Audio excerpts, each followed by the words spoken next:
Okay, let's reconvene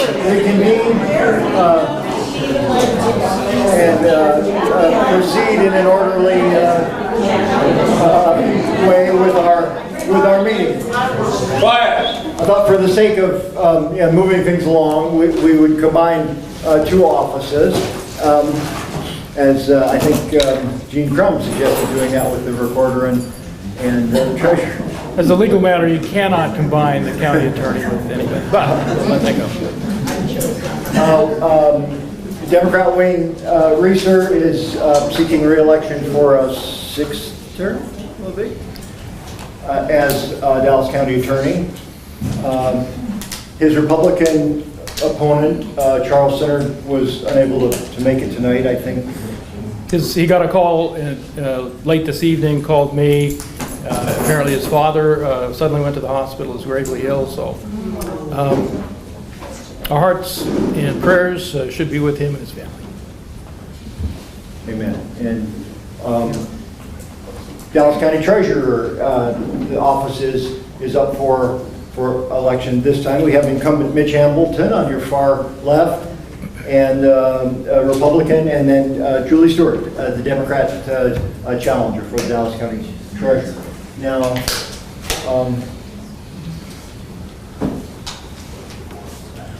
we'll start with you, Wayne. This is a question that had occurred to me. Do we do the introductions first? Oh, I'm sorry. Yes. Yeah. Take a couple. I want to know what Wayne's going to do. Oh, I'm supposed to start. Okay. We'll come back. My name is Wayne Reeser. I come from a relatively small town a little bit north of here called Story City. When I was going off to college, I thought I was going to be an electrical engineer. And when I got there, well, things changed. I fell in love with being in law enforcement, so I was a dispatcher as I worked my way through college. After college, I got a job as a law enforcement officer. Spent a couple of years down in Kirksville, Missouri. Came kind of back home to be a police officer in Urbandale, Iowa for about 10 years. And then I decided to follow a love that had been hidden deep in my heart, not even to my wife's knowledge, it was a big surprise, to go to law school and see if I could make my way through law school and if that would kind of solve a passion that I had had for serving to the best of my ability, serving you to the best of my ability. And so following graduation, I became an assistant county attorney out here for 2 terms of other county attorneys. And then I ran against my boss and you elected me, and I appreciate that. And I've done my best to serve you. I've also been in the National Guard and Army Reserve. I decided at the time that first I wanted to additionally serve in that capacity. I've said that this has been the best job I've ever had because 1 week after I started working here, I got an all expenses paid trip to the beach for 5 months. And Uncle Sam had called my unit up and we went to Saudi Arabia. But it's a passion for me to serve you, to bring the leadership skills that the National Guard and Army Reserve have trained me and given me experience, to bring that to our offices here, to help my staff be the best staff they can to serve you. And in that process, to also encourage my staff to seek their own potential. So a person running against me is a staff member. As far as I know, there's not an issue. He is doing what I have, in one instance, at least as far as I know, encouraged him to do, and that is seek his own potential. And so I laud him for that. At the same time, I'm human. Yeah, it takes a worried man to sing a worried song. But it's a good thing for you because you have choices. I offer that I am a trained, experienced, responsive leader that can continue to serve you with my experience and expertise for the next 4 years. Are you next? Who's next? I don't know. Go for it.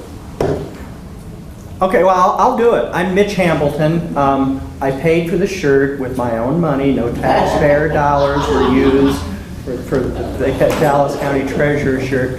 I've been a resident of the county for 33 years. Graduate of the University of Northern Iowa with a BA, an accounting major, passed the CPA exam, worked for the state auditor's office for 2 years and 9 months, So I had government accounting experience. I've spent time in mental institutions and prisons with the state auditor's office, I might add. I worked for Farm Bureau insurance companies for 28 years. One of the companies that we worked with actually was on a team of 6. We formed a company, an annuity company that we brought from the 6 of us with no agents writing it. I think when I left there were 140 employees and we had total assets of $12 billion, that's with a B. Sold in all 50 states in the country, with the exception of New York. CPA, I served as a city council member in the city of Dallas Center for 8 years. I was mayor of Dallas Center for 9 years and county Republican chairman for 10 years throughout that time frame. I've had the privilege of being your county treasurer for the past 4 years. In that time frame, when I took office, the previous treasurer had retired, as had his deputy, and one of the first questions I asked is, well, before I backfill that deputy position, is it needed? And I decided I'm not going to fill it until I'm convinced that we really need that position. Decided that it wasn't. So we saved the taxpayers $80,000 a year in salary with that. I've made many other process improvements to the office in my 4 years there. Through the leveraging technology, I've taken my motor vehicle staff around to other counties to see how their offices work. How can we better deliver services to the taxpayers of the county? How can we be more efficient in how we work? What can we do to work better with other departments, with the outside public? How can we do that efficiently and effectively? Made a lot of improvements. I also sent out requests for proposals to banks. We were being credited 18.18% interest by Wells Fargo. After 40 years, Wells Fargo no longer has the main accounts for the county. Right. Okay. My name is Julie Stewart. I'm glad to be here, and thanks to Jim for inviting me and the others, and thanks to all of you for taking time out, because it's a 2-hour chunk out of your time. So I'm glad you're doing your civic duty. I taught civics, so I really believe in it. I come from a long line of public servants. My great-grandfather did the road maintenance, built the roads in Hardin County. And he was a large farmer, so he was able to, he had his own money that he could help do that too. My grandfather was a farmer too, as was my father. I'm the oldest of 8, and my mother and father were very active in Farmers Union. My dad was the president of Farmers Union there in Hardin County, and the Tractor Pull Association. And that is exactly where I met my husband, Harry, as he got out of the service in the Army. And we have 3 sons, 3 wonderful sons. I have 7 grandchildren. And actually the reason I moved to this county from Hardin County was because of my 3 little granddaughters. The twins were born and they said they needed a nanny, and I said, here I am. I had married the second time, and married another farmer close by. He'd lost his wife to cancer too. And so I'm so fortunate to have had 2 wonderful husbands. And so when he passed away, there was no reason for me not to move closer to my granddaughters. And I love Dallas County. I plunged right in as soon as I got here to learn all I could and meet as many people as I could. I am a trustee at the Waukee Methodist Church. I'm a Sunday school teacher. Recently, we're starting up the Lions Club, which is testing preschoolers for eyes. I'm a really strong advocate for it, because after my first husband died, I went back to college to UNI, graduated summa cum laude. I was deciding between business and education, because I'd run my own business for almost 20 years. And I decided I wanted to go into education, because that was a strong suit for my mom. She always read to us. It was just, we had a library. I mean, it was just, and I read to mine. And so I really believe in it. And I got my dream job, 7th and 8th grade social studies. In the 8th grade, I taught government and civics. Government was always a first love. I had a great high school government teacher, and I believe in public service. I've been heavily involved my whole life in starting up Children's Hour when I was very young, when my kids were little, to parent-teacher organizations. So I appreciate your vote on November 6th. Thank you.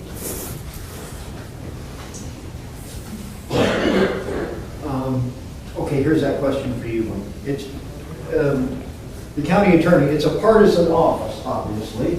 You're running as a Democrat, and Mr. Sinard is running as a Republican. Why is the office partisan? Should it be? In what way, if any, does politics is it brought to bear on your performance in office? Because we seek to do justice for all, politics can play no part in how we do our job. Justice for all includes parts of both the major parties and some parts of less major parties, but it cannot be on a partisan basis in our office, either in the criminal justice we perform, the juvenile justice, the mental health services we provide, or in our advice to the county officers. Having a partisan county attorney giving partisan political advice is going to skew things. It will create distrust in governance. Why is it partisan? The only reasons I've heard, and I wasn't the legislature that made it partisan, but the reasons I've heard to keep it partisan of late are that county level is where higher level politics begin. Our present governor served as an auditor in a county before going to treasurer. Apologize to the treasurers for that slight. Treasurer. So that is the reason I've heard. Why the legislature did it to begin with, I really don't know. It has no place. Just like partisan politics have no place with judges. When you're serving in that kind of position, you have to be blind to all of the political sway. Our senator was an auditor. Ah, that was my error. Thank you. For the treasurer's candidates, I suppose the same question could be asked. I mean, yours appears to be almost a purely administrative function of the county. Do you see anywhere that politics might enter into your performance? Am I to answer first? Yes, if you want. Okay, thank you. I'm sorry. I missed that. No, I don't think supervisors, most of the county levels shouldn't be. It should be your experiences. And I have experience managing lots of different things. I had my own business, I had part-time people. I managed an advertiser. I was promoted right my early 20s to management. One of my first jobs at a Maid-Rite, I was night shift. They promoted me over people who've been there a long time. So I think sometimes you inherit some characteristics. My grandmother graduated at 16 on my mother's side, and she was one of the few women that did the telegraphing for the Rock Island.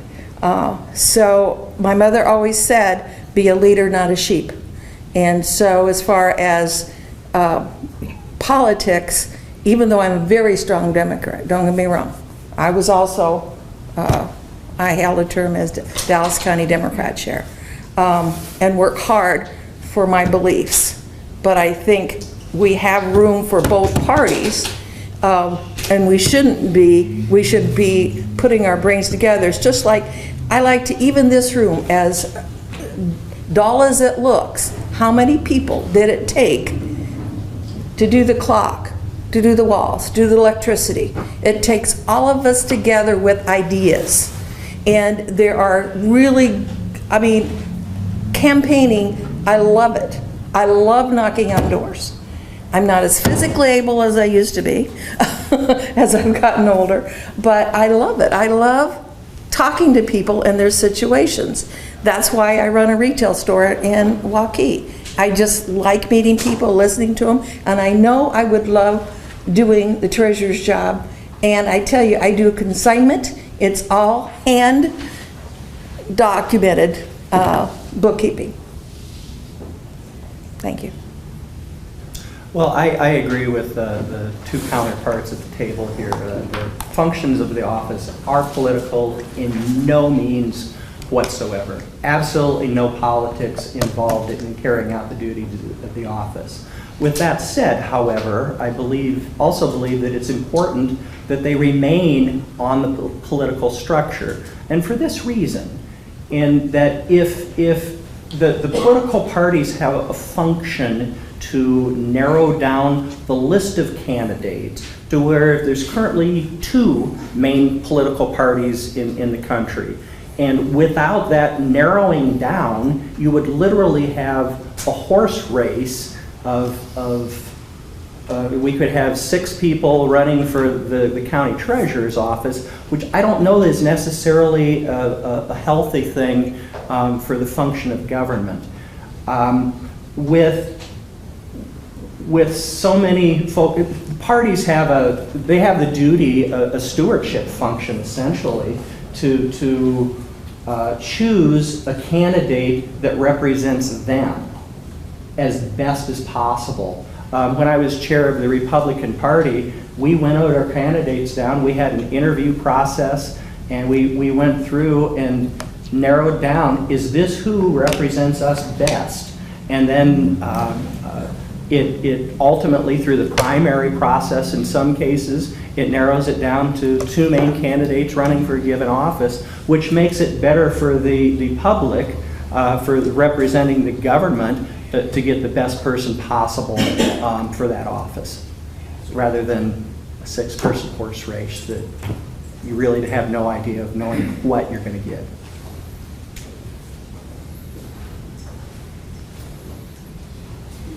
Yeah, I'd like to ask Wayne this question. On one hand, we said it's not political, but you have to make choices, for example, about what cases are going to move forward and in what ways. Have you ever experienced political pressure that you were uncomfortable with? Yes. It didn't happen to be a Dallas County case. It's one of these odd situations that when another prosecutor is too involved in a case in some technical ways, that prosecutor may ask another prosecutor to be special counsel instead of that assigned county prosecutor. So this happened to be just this spring in Polk County.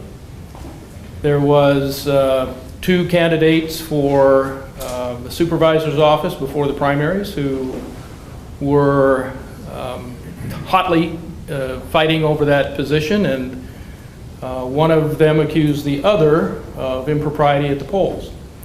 And so the Polk County attorney asked me to undertake both the supervision of the investigation and the determination of whether or not there should be criminal charges brought against anybody in that activity. And so I did. We asked the DCI to undertake the investigation, and in the investigation finally came in, and I reviewed all of the technical matters to get down to what prosecutors really do, which is we evaluate the evidence.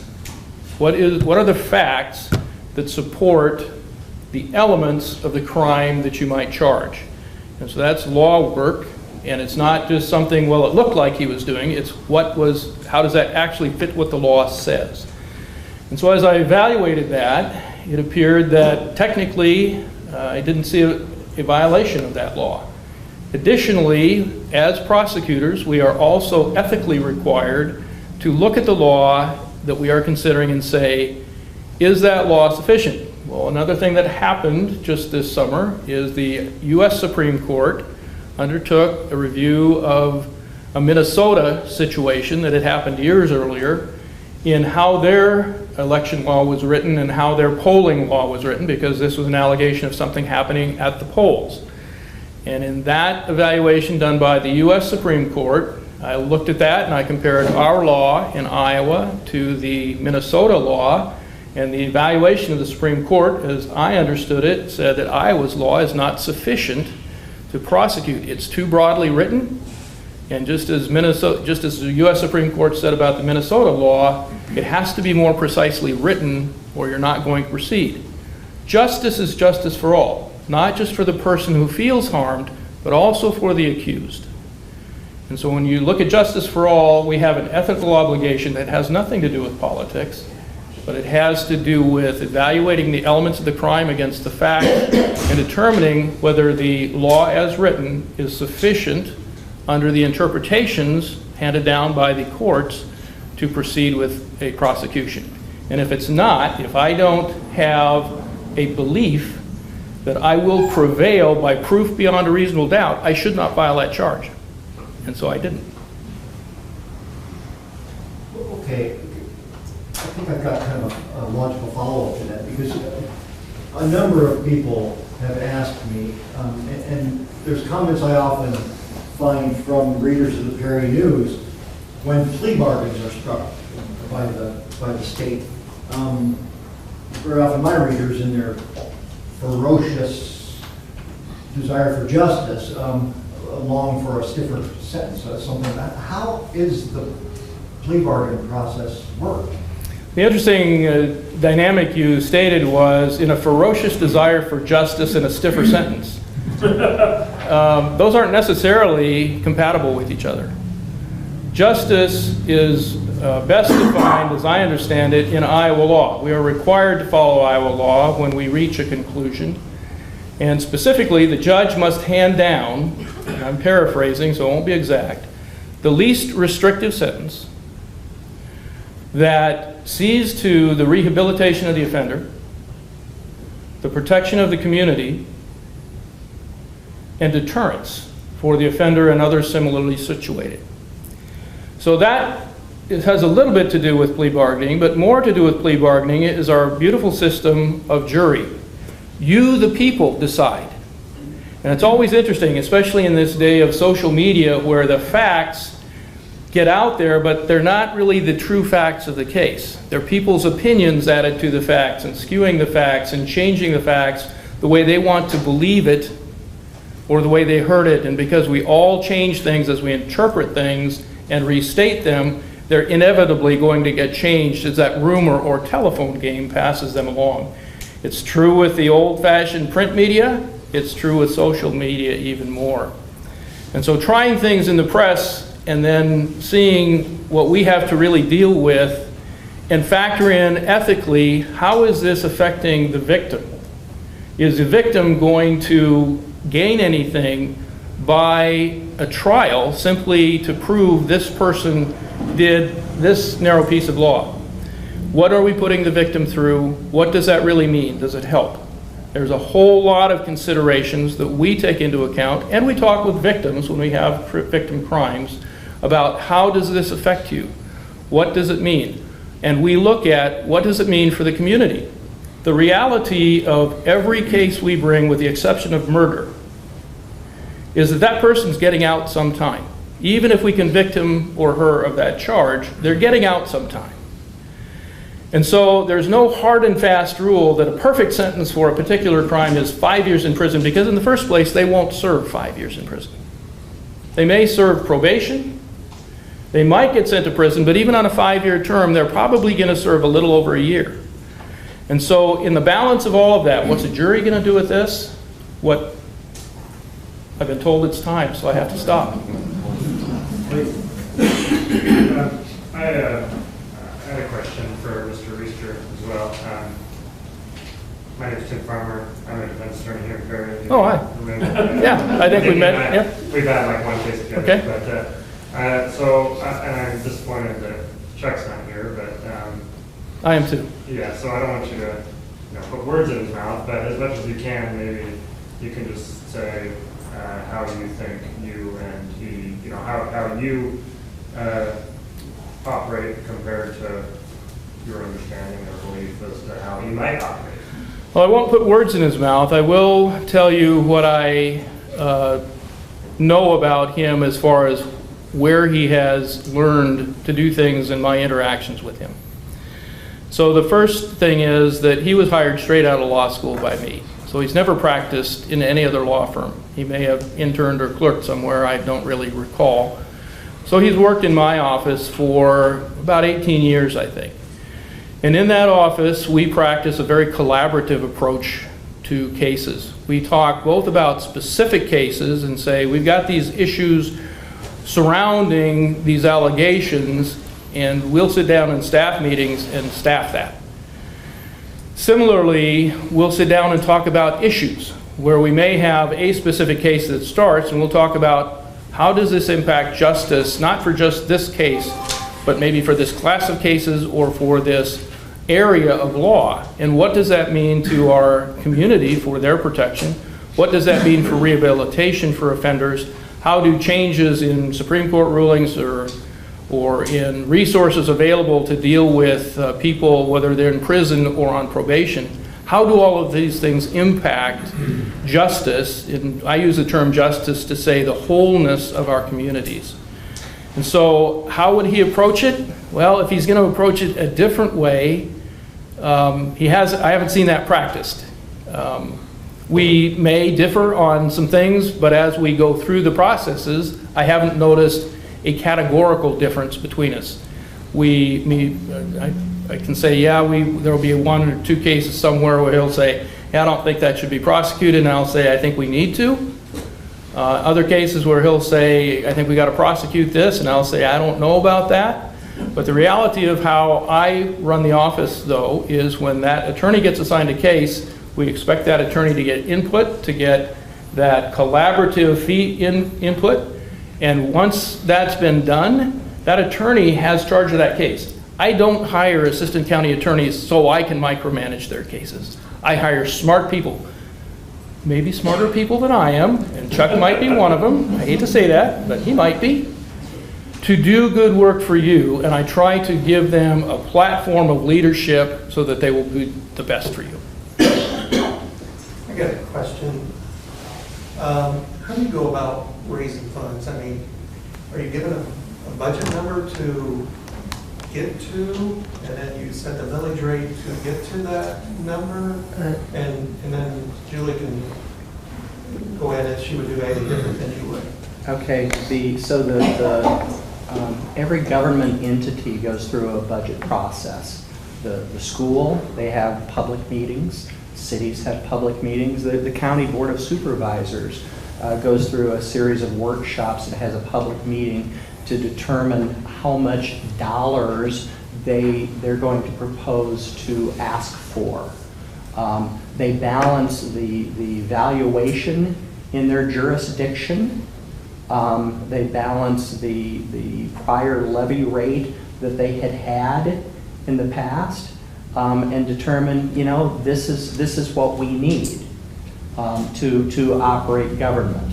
So if you have a concern about how much government is costing, you need to start at that lowest level of, who's determined which levy has increased. If it's the school board, you need to attend your school board meeting and offer input to the school board of, what are we doing here? Are you, what's going on with that situation? If it's a city, you could talk to the city and say, your valuation went up 10%, but that doesn't necessarily need to mean that you need 10% more tax revenues coming in. How about reducing the levy rate and not taking that full increase? That's one of the good things that our board of supervisors has done over the past 20 years. As the valuation in the county has increased, they've held down the rate of growth in expenses, which, as Supervisor Chapman had indicated, had allowed for a 30% decrease in that levy rate. Now, how I and my department in the treasurer's office, I prepare a budget. I look at what my expenses are to operate my department.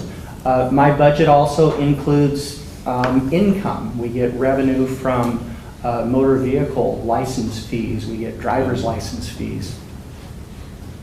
Ask a follow-up question, I can tell you more. Okay, I think there is a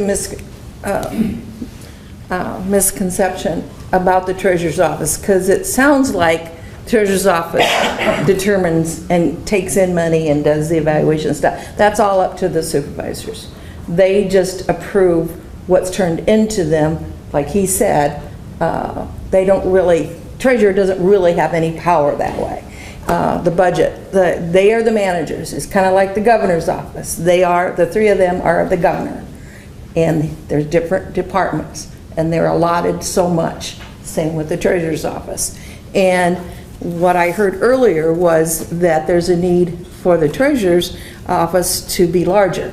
And that just brought to mind, oh, that's what I remember having somebody talk to me, and that just brought up, yeah, so there's going to have to be something done, whether it be by bond, which is my preference, instead of raising taxes on anything, and making sure that it's not too big.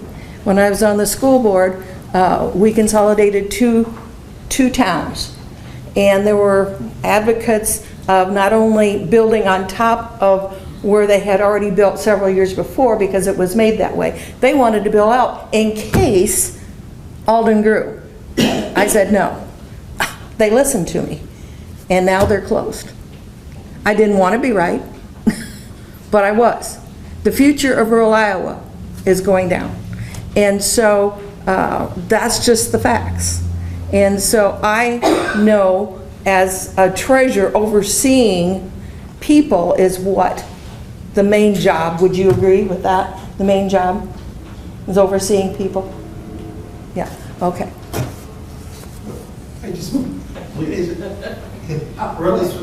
quick, the millage rate, isn't that, you know, the supervisors gives you a number to go to? The levy rate. The levy. So all of the taxing jurisdictions determine what their levy rate. So the auditor's office gets information from the assessor's office on valuation.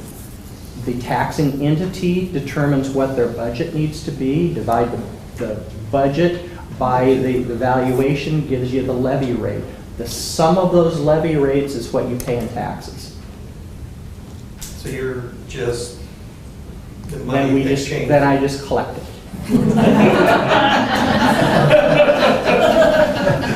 You can buy shirts. Personal funds. You get paid by tax money, don't you? My question is to the two treasurers, or the treasurer and the want-to-be. What are the duties of the treasurer, and how do you feel you're qualified to perform those duties? You want to go first? That's fine. After my first husband died, I went back to college to get my teaching degree. And lo and behold, I got my ideal teaching job, middle school social studies, loved it. Then the school closed. So, but it was a lot of lessons learned. You have a classroom with this many kids in it, and you're trying to teach them about dead people. Okay, so you have to know how to individualize with each employee. I had employees for almost 20 years, part-time, full-time. The way I manage is I oversee. And as far as telling them how to do it, I say, this is how you start the process, this is the end of the process. You don't have to do it exactly like I do. I do not micromanage. I don't even want to go near that. It makes me nervous to tell somebody you're doing it wrong when it gets to the end process. And that's how I would manage the office. And I've had lots of situations where I've been a manager, not only of businesses, but of nonprofits. I've organized different things, gathered them together. And in Owl Falls, since Alden, their small business organization didn't thrive, unfortunately. I joined the Owl Falls Chamber, which was only 5 miles away, and they gave me the job of raising funds for their annual 4th of July, which is huge. Our governor always goes there. That's how big it is. All of Iowa. They almost, Chuck Grassley, I saw him. He's marching with his grandson, you know. And so it's a big deal. Now, I didn't happen to do it that year, but I was the first time they did not go in the hole was when I was in charge of fundraising. So I got a lot of kudos for that. So, I mean, it's you take the challenge, and I like climbing mountains, but at any age I don't want to climb too many more mountains. You know, so I would like it. I think it would be a job that I know I could do a good job. The duties of the treasurer's office that you had asked about,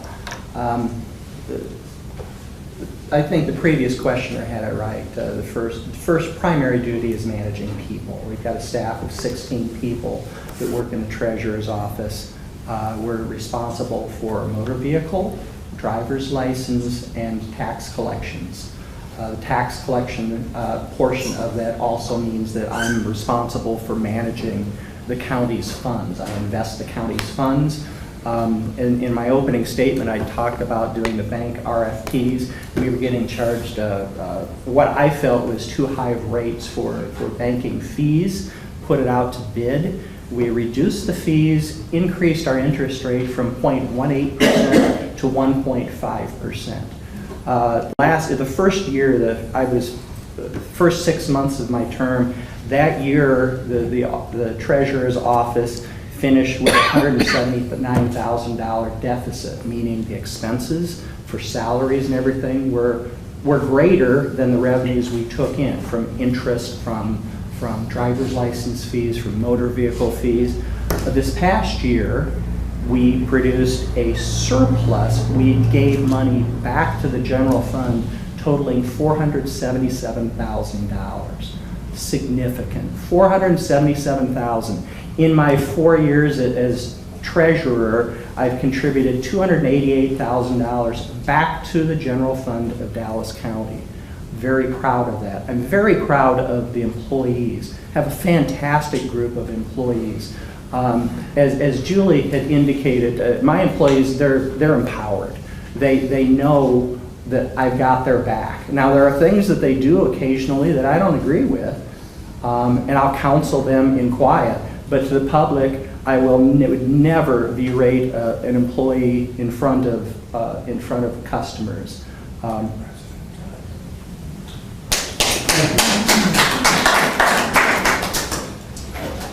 Let's move to the final statements now. We need to hear from one more candidate before we're too fatigued. Well, Mitch, your voice is still echoing. All right, I'm warmed up. You know, one of the things that Supervisor Golightly had mentioned was a new software system. The county is changing off of the system that we use for tax collections, payroll, purchasing the roads. They have their projects that they put in for road dollars. Moving to a totally new software system. Our current system is primarily process-based. Now, I've got an accounting background. I was a CPA in a prior life. I did a lot of system implementations, a lot of things. This new software system will require a much different skill set that the employees will need to be able to do their job. They'll need to know, they need to know debits and credits and to get into the whole accounting thing. I understand that. I've got a 30-plus years of accounting background, totally capable, and I'm excited to implement that. But at the same time, taking employees that don't have that skill set and bringing them up to speed to give them the information that they need to do their job, to represent all of you folks, will take a special touch, and I think I've got that. I'm excited to run for another term as Dallas County Treasurer, and I would greatly appreciate your vote on November 6th, my daughter's birthday.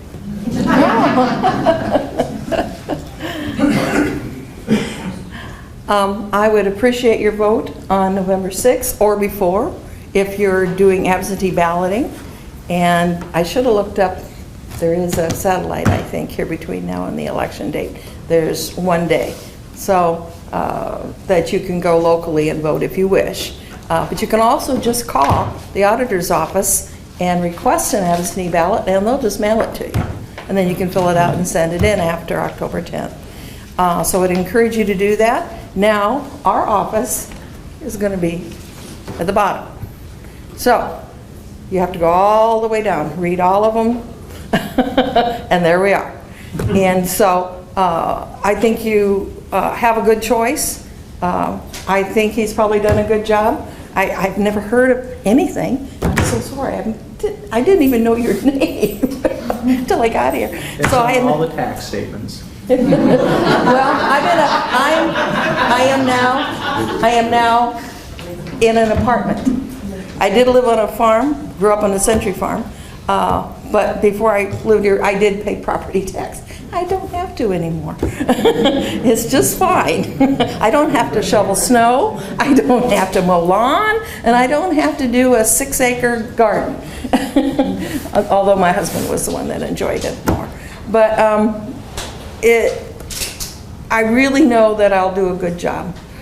I'm very conscientious, I'm meticulous, and being in consignment when, you know, in a year and a half that I've had my business, I have over 180 consigners, and I have to individually mark on one of them. Now, could I buy, you know, a computer system and spend $10,000? Yes, I could. But I'm perfectly capable of doing that.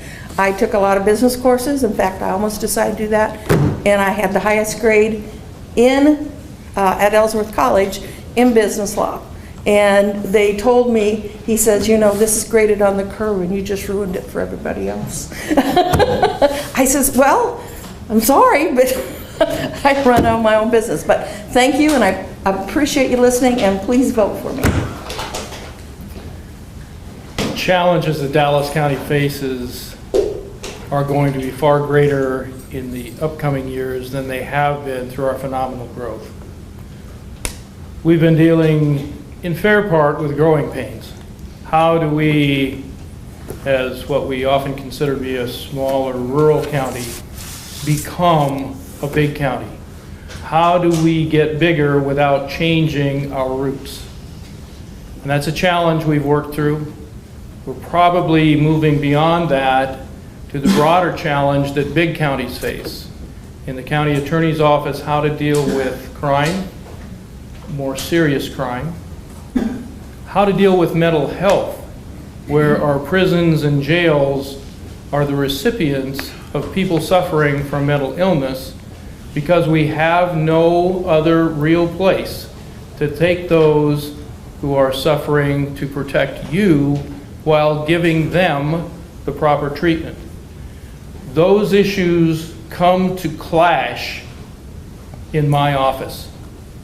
And so we work not only with our own county people, but we work and look across the state. And it's going to seminars, but it's also being leaders. I serve on the board of directors for the County Attorneys Association. I serve on the executive board of directors for the Iowa State Association of Counties. So it's the leadership and exchanging ideas that we bring back to our county, not making every mistake ourselves, but learning from others' growth, engaging in those discussions, not just with ourselves, but outside of ourselves, so we can be better for you in all respects, both in keeping you protected and doing it efficiently and effectively.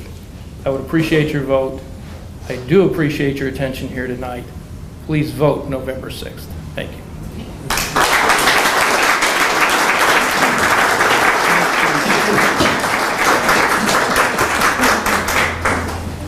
Thanks very much, candidates.